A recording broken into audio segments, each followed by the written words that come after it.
Hello friends, welcome back to my another video. तो friends, आज फिर से मैं खाने वाला हूँ बिग फैटी पोर्क करी। तो फ्रेंड्स, ये कुछ खट्टा सा करी है, खट्टा है और ये नींबू। तो फ्रेंड्स, चलिए हम शुरू करते हैं।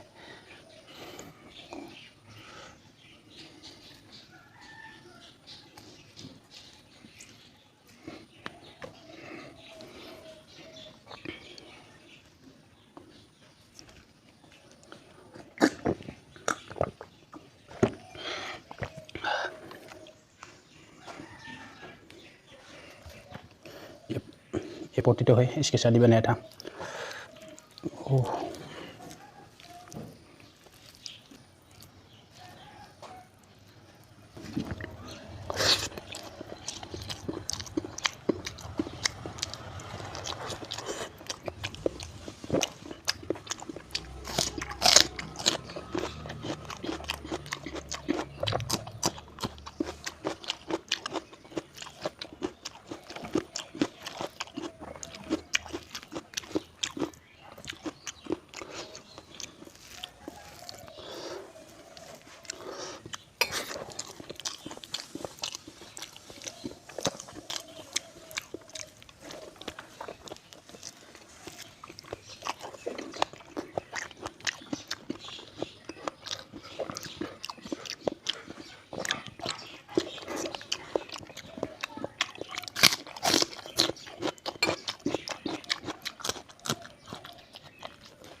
तो फ्रेंड्स ख़त्म हो गया और हम मिलते हैं नेक्स्ट वीडियो में। तो तब तक के लिए बाय बाय।